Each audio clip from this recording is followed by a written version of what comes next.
أعوذ بالله من الشيطان الرجيم بسم الله الرحمن الرحيم. Karena salah satu yang bikin hubungan kita, baik itu dengan keluarga ataupun dengan geng, tetap langgeng, tetap nyaman itu ketika kita belajar untuk selalu berbaik sangka semampu kita. Fattaqullaha mastata'tum. Jadi ada level orang yang bisa berbaik sangka tuh level haqqa tuqatih. Kan ayatnya 2 ya. Ayat yang di Ali Imran, ittaqullaha haqqa tuqatih. Kalau ittaqullah itu kita breakdown, kan takwa itu variannya tuh banyak banget. Salah satu di antara arti takwa itu adalah berbaik sangka. Karena berbaik sangka juga amal soleh. Ada orang yang bisa berbaik sangka itu levelnya haqqa tuqatih. Benar-benar baik sangka. Ini orang kayak gak pernah ada pikiran buruk di dalam akalnya, di dalam pikirannya. Selalu baik tentang orang lain. Kalau ke manusia aja yang dia punya aib, dia selalu bisa berbaik sangka.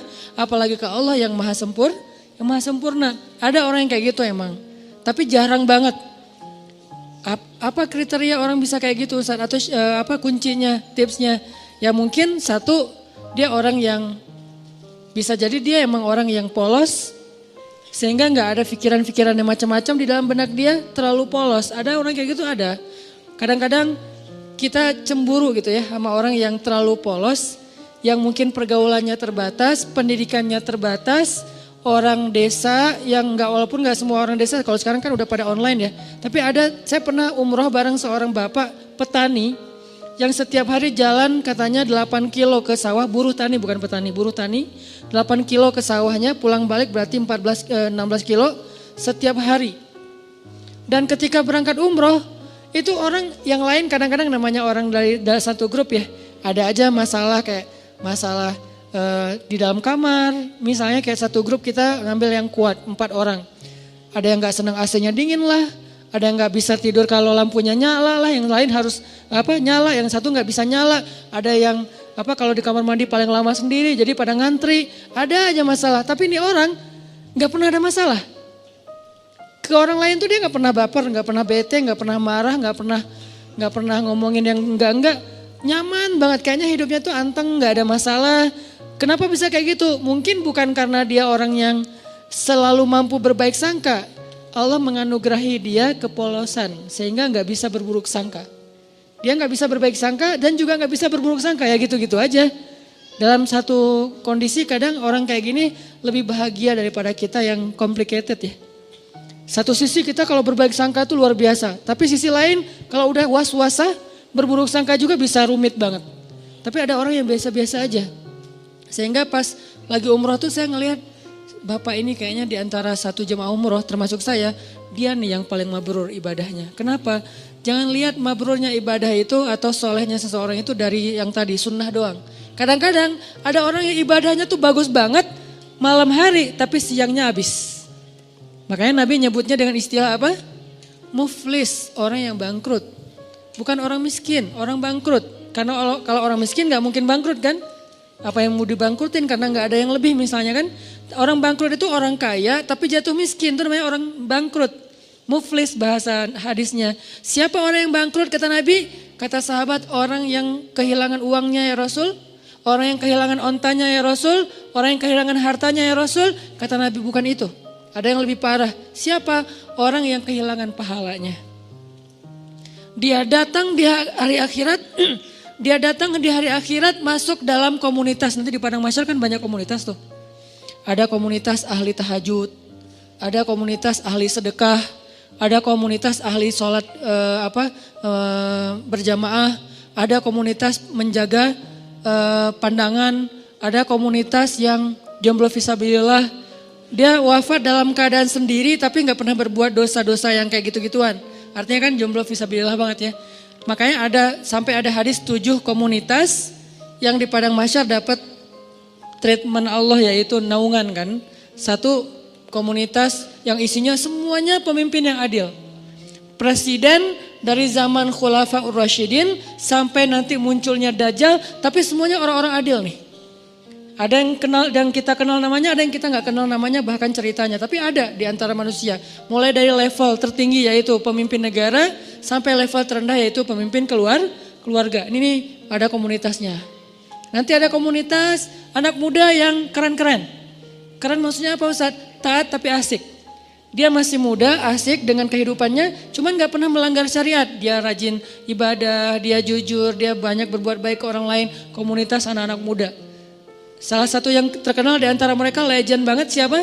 Ashabul Kahfi. Yang lain nanti pemimpin-pemimpin mereka yang barisan paling depan ada Nabi Yahya, Nabi Isa, Yusuf, apalagi kalau di golongan sahabat Hasan, Husain. Ini nih anak-anak muda yang keren-keren nih. Mereka punya komunitas. Nah nanti ada juga komunitas yang ahli ibadah. Cuman ketika dihisap oleh Allah mereka jalan berkomunitas karena mereka digolongkan sesuai dengan amal yang dominan. Yasdurun nasu ashtatan.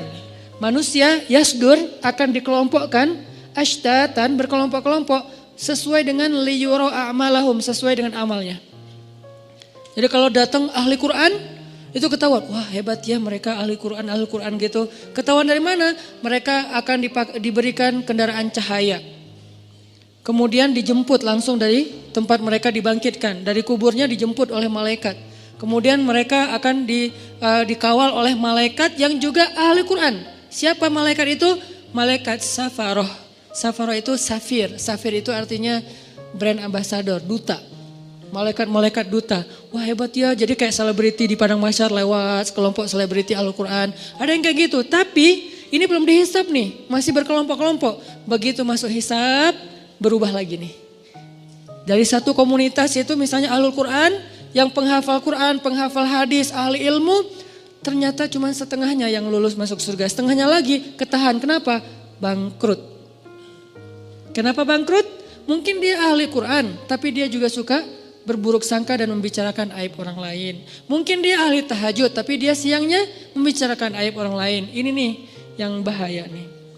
Jadi balik lagi, saya kayak ngerasa iri gitu ke bapak tadi yang orangnya tuh lempeng, ibadahnya mungkin enggak kayak yang lain yang sehari tahu sampai 5 kali. Dia paling sehari sekali, itu juga kalau ada yang ngajak, kalau enggak di kamar aja sendiri gitu kan ya. Karena udah selesai ibadah umroh ya udah di kamar. Kenapa dia gak ke masjid? Apa kurang soleh? Bukan, gak tahu jalan.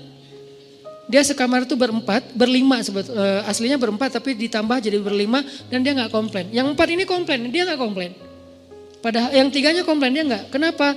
Karena dia ya gak apa-apa. Terus di antara berlima ini kan ada extra bed ya. Karena kamarnya kamar quad dengan bed yang single bed. Terus karena ditambah satu lagi soalnya udah ganjil, extra bed, dia tidur di extra bed. Yang notabene extra bed itu enggak seperti yang biasa, kurang empuk, terus dari bawahnya tuh bunyi-bunyi gitu, terus sakit badan, tapi dia mau, padahal dia bayar sama dengan yang lain, tapi dia dikasih extra bed, gak apa-apa. Terus teman-temannya karena malam-malam pada cepet-cepetan, pada berangkat sendiri-sendiri ke masjid, dia tinggal sendiri, takut, sama orang kampung, takut keluar entah nyasar, kan yang paling terkenal tentang Mekah itu kan nyasar ya. Jadi akhirnya dia karena takut nyasar, ya udah di kamar aja. Salat subuh di kamar padahal di Mekah. Pak gimana tadi subuhnya? Di kamar Ustaz. Loh kenapa? Gak ada yang nemenin gitu doang. Wah ini Masya Allah, mungkin subuh dia tuh lebih afdal daripada kita yang subuhnya di masjid. Kenapa? Bukan karena dia gak mau, dia gak mampu, takut. Yang lain tawaf sehari 5 kali, dia tawaf kalaupun ada yang ngajak sehari sekali. Tapi gak pernah ngomongin aib orang lain. Gak pernah berburuk sangka kepada orang lain. Dia orangnya selalu tersenyum. Dalam keadaan capek aja bisa tersenyum. Dahsyat nih orang kayak gini nih. Gak tahu Allah kasih kelebihan apa pada dia. Ini namanya haqqa tuqatih. Husnuzonnya itu udah benar-benar husnuzon. Selalu husnuzon. Gak pernah berburuk sangka. Ada orang kayak gitu? Ada. Apalagi di kalangan sahabat. Contoh. Ada seorang sahabat namanya Tolhah bin Abdillah. Istrinya Tolhah ini pernah sukses, pernah juga diuji dengan terpuruk secara finansial, bisnis dia, dagangan dia tuh kayak rugi gitu. Ketika sukses, teman-temannya banyak yang datang ke rumah. Tolha, jadi rumahnya rame terus. Dan suka minjemin duit dari dia, jadi dia bantuin teman-temannya, traktirin makan teman-temannya. Pas lagi sukses nih, begitu dia bangkrut, sepi, gak ada yang datang ke rumahnya. Orang gak ada yang ngejar dia, gak ada yang ngeramein rumahnya lagi, gak ada yang jalan makan bareng dengan dia. Harusnya kan minimal gantian dong, sekarang dia yang ditraktirin kan. Akhirnya istrinya secara manusiawi normal bilang gini, Tolha, tuh lihat teman-teman kamu sekarang. Ketahuan kan siapa yang sejati, siapa yang enggak. Kenapa kata Tolha? Giliran kamu sukses dulu mereka nemenin kamu. Ramai di rumah setiap malam. Sekarang giliran kamu bangkrut mereka jauh dari kamu. Kata Tolha, enggak, sebaliknya.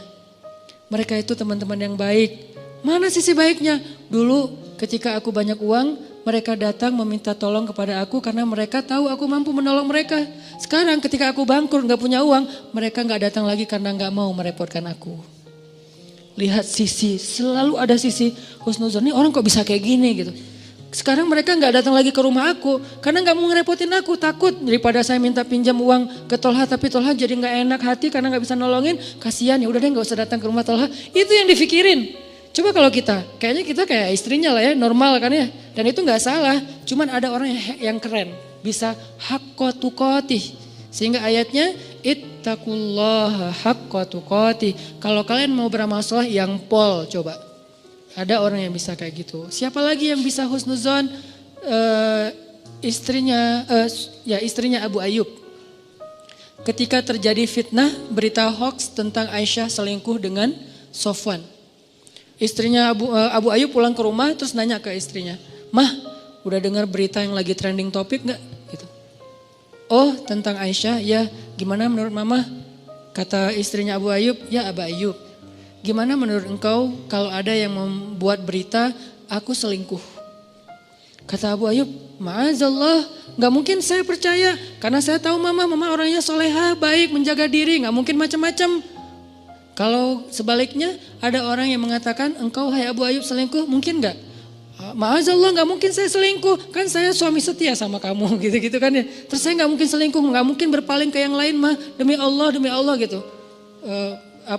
Kata istrinya Abu Ayyub, wahai Abu Ayyub, sesungguhnya Aisyah lebih soleha dari aku. Kalau aku gak mungkin, Aisyah lebih gak mungkin lagi. Sesungguhnya Sofwan lebih soleh dari kamu. Kalau kamu aja gak mungkin, apalagi Sofwan. Ini juga berbaik sangka. Dia selalu melihat angle yang bisa buat dia tuh berbaik sangka sama orang lain. Dia cari, dia ulik tuh. Gimana ya cara berbaik sangka, gimana ya cara berbaik sangka. Kan itu harus dicari juga ya, gak bisa pasrah gitu aja. Karena kalau kita pasrah doang kan yuwaswis. Yang banyak itu kan was-wasah setannya nih. Yuwaswisu fi sudurinas. Ternyata dia benar, ternyata dia gitu, ternyata dia nggak seperti yang kamu pikirkan. Ini tuh banyak banget sehingga kita harus ngelawannya dengan cari-cari celah. Mana ya sisi baiknya ya, mana sisi baiknya ya. Kalau nggak ada, minimal kalau nggak bisa sama sekali, Allahu a'lam. Saya nggak mau komen deh.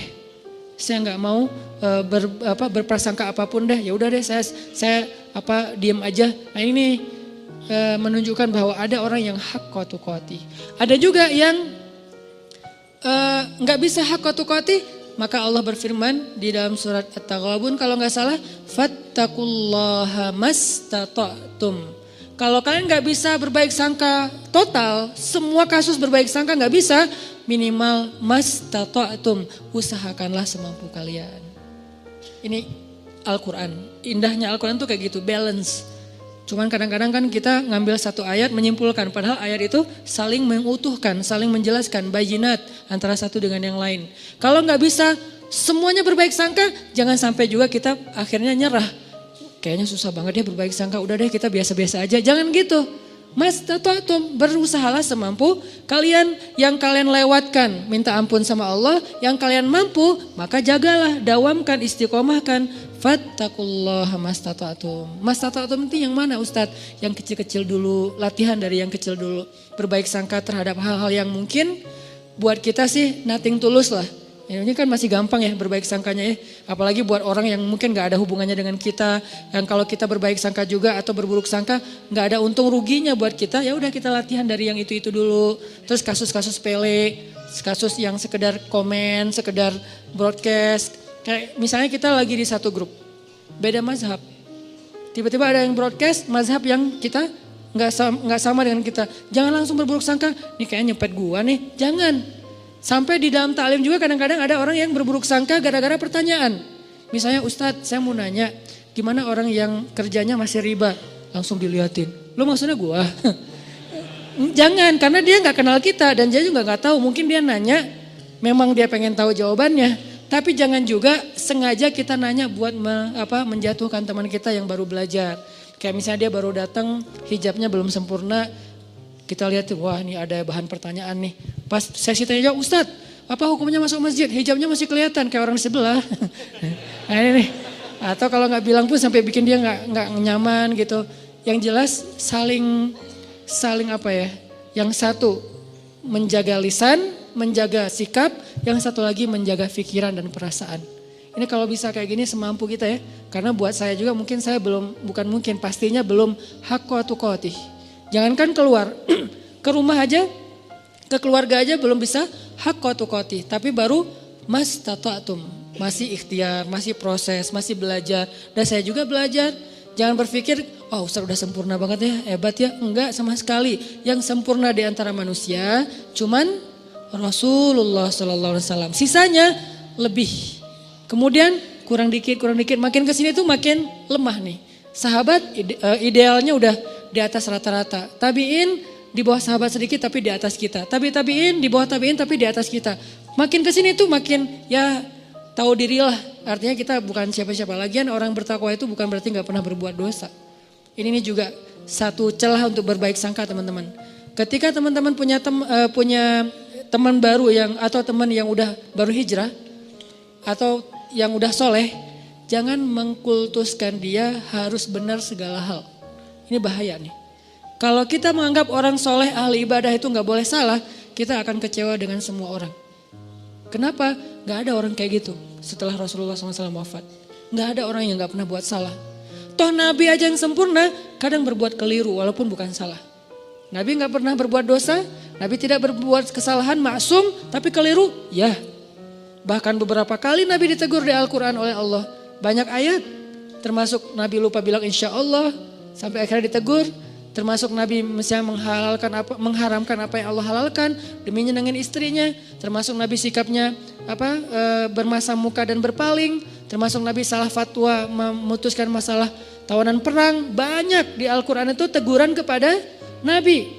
Kenapa? Karena Nabi juga manusia. Cuman beda sama kita, kalau kita salahnya kadang-kadang sengaja. Kalau Nabi tidak sengaja. Dan salahnya Nabi itu bukan salah dalam bahasa fikih, keliru. Kalau salah enggak, kalau keliru ya. Keliru dalam sholat pernah, yang harusnya 4 rakaat jadi 2 rakaat, kenapa? Lupa. Nabi tapi kok gak khusyuk? Bukan gak khusyuk, Allah bikin kayak gitu biar Nabi itu jadi teladan buat kita yang pelupa. Sholat, udah berapa rakaat nih? Kan lupa kan? Ya udah deh, kayaknya udah selesai deh. Assalamualaikum. Nah ada teladannya dari Nabi. Kalau kita lupa, ambil yang paling kecil angkanya. Jangan ambil angka yang paling besar, keenakan. Baru juga serakaat, kayaknya udah 4 deh. Assalamualaikum. Setiap hari aja sholat serakaat karena pelupa gitu. Nabi pernah lupa 2 rakaat, terus gak perlu diulang 4 rakaat, itu memberatkan. Misalnya sholat zuhur, pas tahiyat awal, udah gitu, ini yang kedua atau yang pertama ya? Kayaknya kedua deh. Assalamualaikum, assalamualaikum. Di belakang bilang, Mas lagi sholat sunnah? Enggak, zuhur 2 rakaat. Oh ya, langsung sholat lagi 2 rakaat. Tidak perlu diulang, ya kok dikasih tahu sih, biarin aja kali. Jangan, biarin. Akhirnya kita nambah 2, kan gak repot ya kalau nambah 2 rakaat ditutup dengan sujud sahwi. Kecuali kita udah kemana-mana, makan-makan dulu, cari kayak batagor, apa segala macam. Lo tadi perhatiin gue sholat gak? Iya. Kenapa? 2 apa 4? 2 sih kayaknya. Oh 2 beneran 2 ya. Udah 2 lagi deh. Enggak, itu mah udah batal, udah jauh ya. Tapi kalau masih duduk, tapi kan udah ngomong Ustaz. Ngomongnya kan yang perlu aja, cuman masalah bab sholat, bukan ngerumpi. Udah ngobrol kemana-mana masalah politik segala macam. Kayaknya tadi kita bener gak sih sholatnya? Udah lama kali, itu ulang lagi dari awal. Nabi pernah kayak gitu? Pernah. Tapi itu bukan salah, keliru. Dalam bahasa fikih itu namanya khata'. Bukan batil. Nabi tidak pernah berbuat batil. Tapi kalau yukhti atau khata' pernah. Cuman gak sengaja. Artinya Ya semampu kita aja lah, berbaik sangka sama orang, berbaik sangka sama pasangan, berbaik sangka sama keluarga, apalagi orang tua. Gimana caranya Ustadz biar bisa berbaik sangka? Satu, tadi cari celah. Kalau kata ulama, iltamis li akhika alfa uzrin. Carilah untuk saudaramu 1000 alasan. Cari 1000 alasan. Arti 1000 alasan di sini, jangan buru-buru menyimpulkan. Jangan buru-buru menyimpulkan. Ada satu hikmah yang menurut saya itu keren dari seorang dai. Beliau bilang gini, kalau kalian dapat WA, teks apapun bentuknya, kalau kalian dapat teks, dikirimin teks sama orang yang kalian gak nyaman, jangan langsung dibales. Terus tunggu dulu beberapa lama. Mungkin besok dibalasnya. Kalau kita gak nyaman ya, kalau yang kita nyaman balas aja langsung, kasihan dia nungguin. Kalau gak nyaman kayak dia misalnya ngomong yang gak pantas, atau salah ngomong, atau mengkritik, atau apalah, jangan langsung dibalas.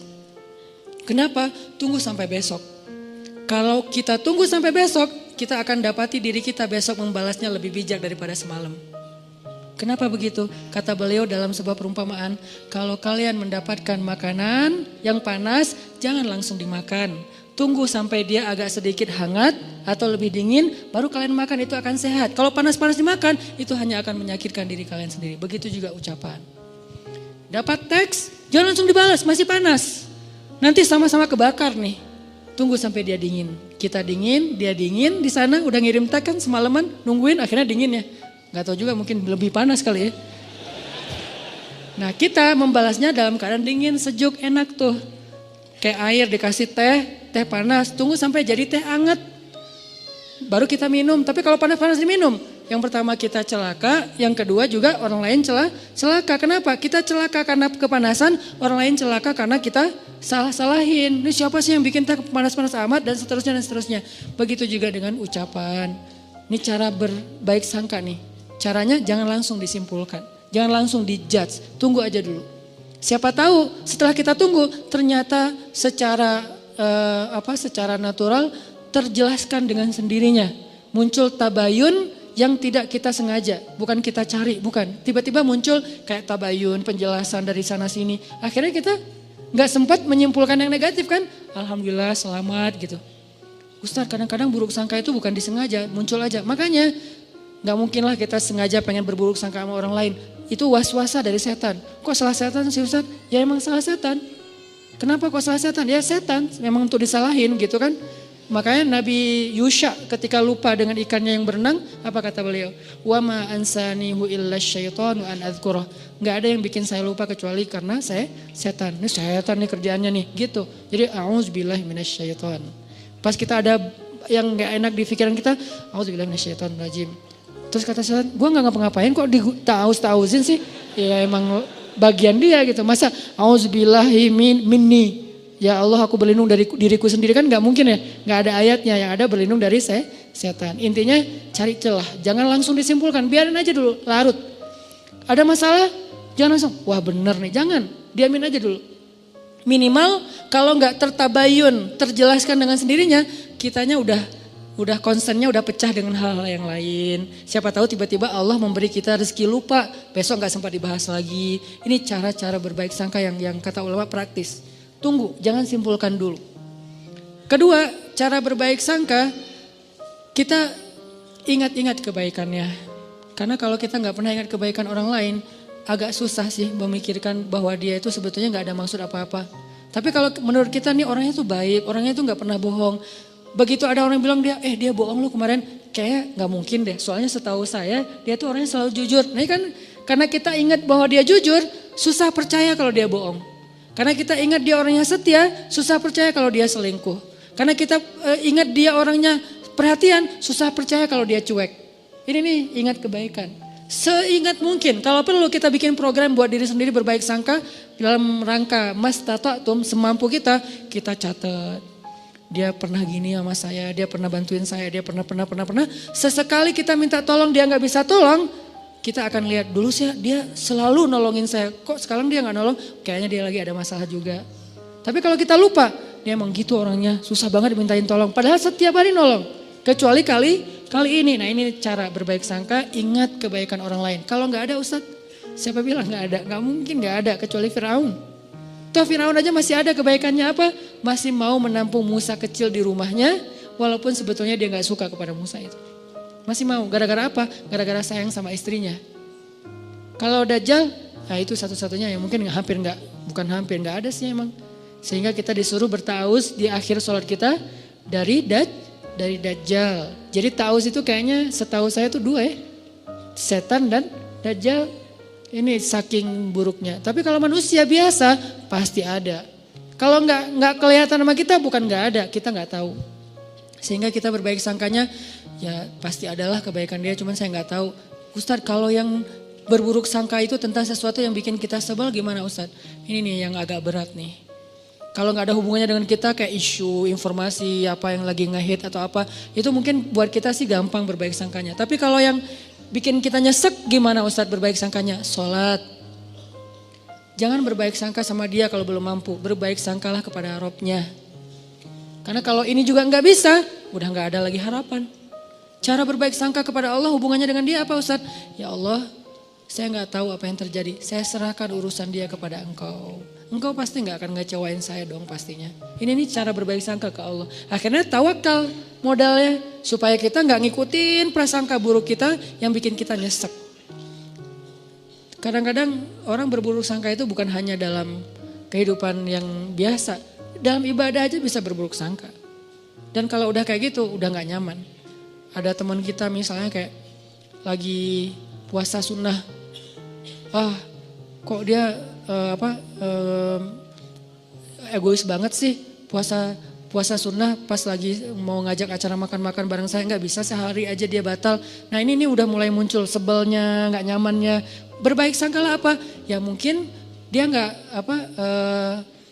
ada hajat yang dia lagi butuhin sehingga dia kayak lagi ngelobi langit dengan ibadah-ibadah sunnah dan itu lebih dia butuhkan daripada sekedar membatalkan puasa demi makan-makan dengan kita. Ya udah deh nggak apa-apa, mungkin dia punya hajat yang penting. Bisa kayak gitu atau apapun lah bentuknya. Kadang-kadang dalam ibadah juga berburuk sangka itu bukan yang fatal sih tapi agak dikit ganggu kayak lagi sholat berjamaah. Saya pernah ngimamin kan ada ayat-ayat yang kadang-kadang kalau lagi berkesan gitu diulang-ulang ya.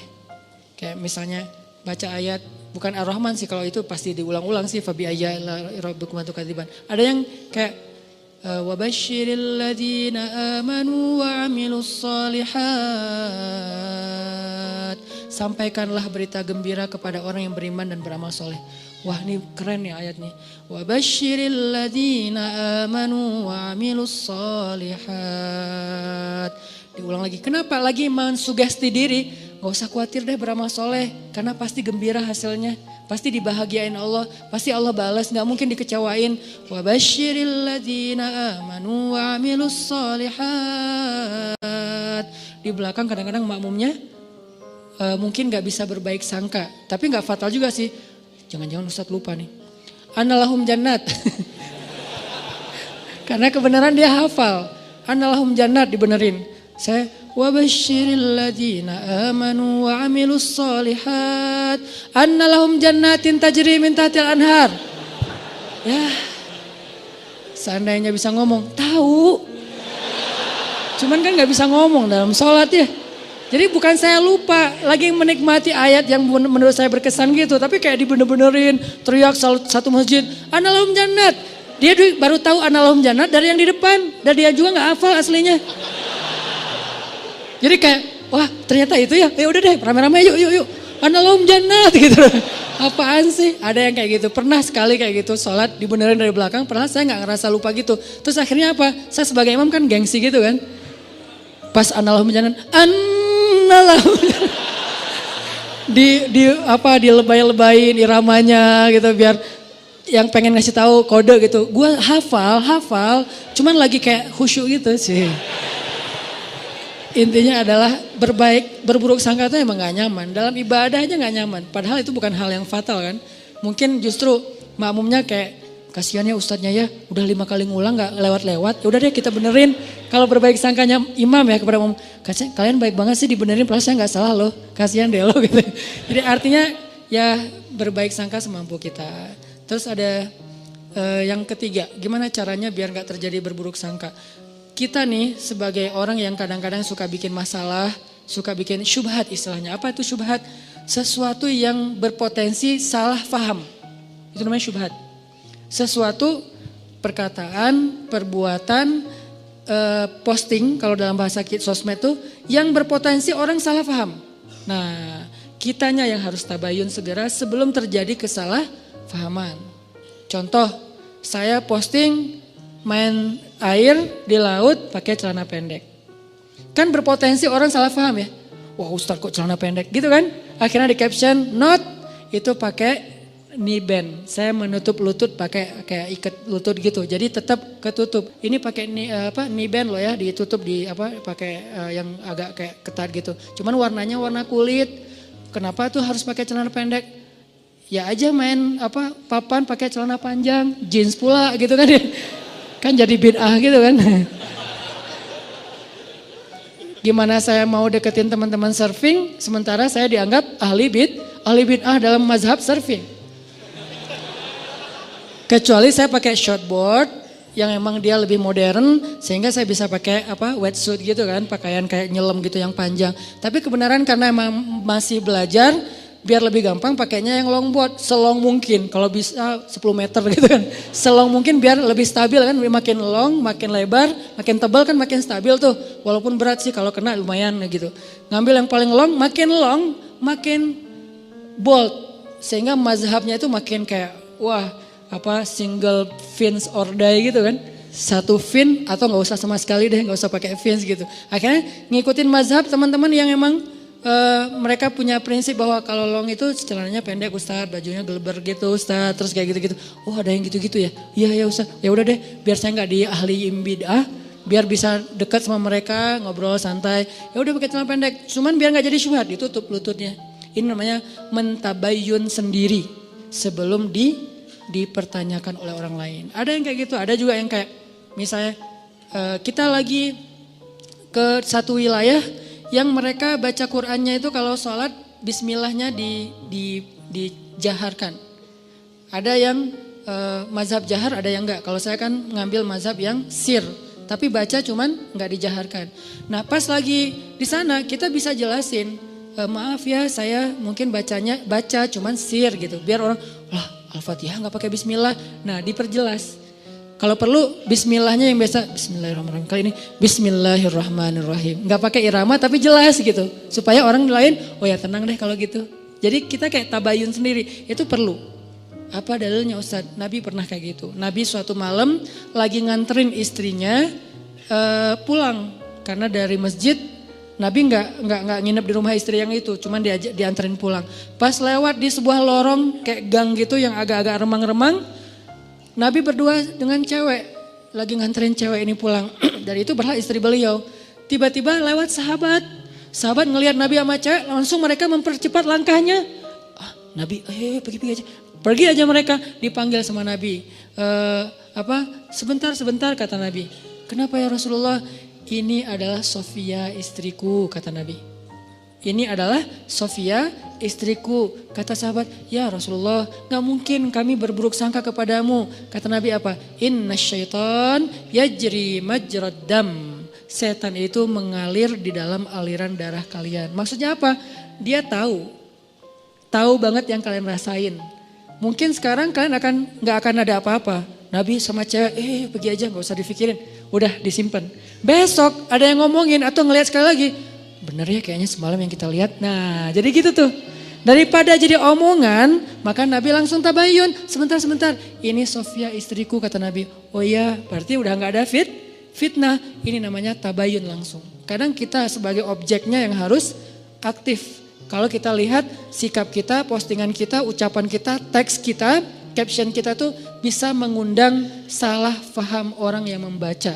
Dan itu kan banyak. Tulisan-tulisan yang kalau orang baca salah paham. Kenapa salah paham? Karena mungkin memang tulisannya agak-agak multi tafsir. Maka butuh kayak footnote-nya, butuh penjelasannya, butuh apanya. Itu namanya tabayun. Jangan tunggu orangnya, jangan suuzon dong tabayun dulu.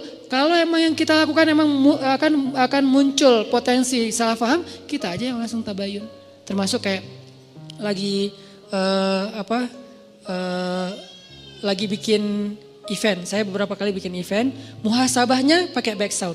Saya udah minta fatwa, saya tanya Ustadz Abu Somad, Ustadz, saya muhasabah pakai back sound, boleh nggak Ustadz? Di dalam masjid atau di luar? Di luar, boleh. Tanya ke yang lebih senior lagi, namanya Bang Zikri, kakak kelas saya namanya Dr. Awalu Zikri, dokter di bidang fikih. Berarti beliau kan lebih ini lagi ilmunya. Bang, saya pakai backsound tapi di luar masjid, di gedung gitu pas muhasabah. Boleh enggak? Doa itu ibadah mutlak kata beliau. Arti ibadah mutlak tidak terkait dengan cara tertentu. Maka boleh selama backsoundnya tidak berlebihan. Kalau backsoundnya mungkin yang lebih kenceng daripada doa mungkin ya agak-agak gimana gitu kan ya. Terus pakai, dulu kan jarang ada tablik akbar pakai flashlight ya. Terus kita bikin tablik akbar beberapa kali pakai flashlight. Pas bagian apa? Pas bagian lagu Indonesia Pusaka. Pakailah flashlight. Mulai dihujat nih, dihujatnya apa? Kajian kok kayak apa gitu kan ya, kayak ikut agama lain atau apa gitu, kayak pakai lilin atau apa gitu. Oke, saya yang salah, lupa tabayun. Alhamdulillah, bukan alhamdulillahnya, qadarullahnya sekarang banyak para habaib, Masya Allah, mereka selawatan juga di acara crowd event gitu pakai flashlight kan. Ada Habib siapa gitu, yuk kita selawatan nyalain flashlightnya. Buat apa sih? Buat lebih semarak, lebih semangat gitu. Termasuk Ustadz Abu Somad juga bikin pakai flashlight. Karena saya juga ngomong sama Ustadz Abu Somad kan sering kontak-kontakan. Ustadz saya pakai flashlight loh dan dituduh gini-gini. Kata Ustadz Abu Somad, kita bikin komunitas yuk.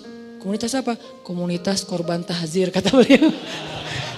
Karena kayak saling curhat-curhat gitu. Oh iya Ustadz, maksudnya gak apa-apa selama itu bukan di dalam masjid. Akhirnya besok-besok kalau saya bikin event, saya jelasin ini di luar masjid ya gitu. Ini enggak di ini di gedung ya. Ini kenapa saya bikin 2 event, satu di masjid, satu di luar masjid? Karena emang ada kondisi yang memang beberapa teman-teman yang mungkin baru belajar, pengen nyaman dalam taklim itu butuh dipancing dengan sesuatu yang gimmick. Sehingga kita bikin jangan sampai kita lakukan itu di masjid, akhirnya di luar masjid. Jadi tetap semua dapat menunya deh. Yang udah medium dapat menu medium, yang udah bold dapat menu bold, menu bold. Yang masih light dapat menu light, bertahap, setiap orang berproses.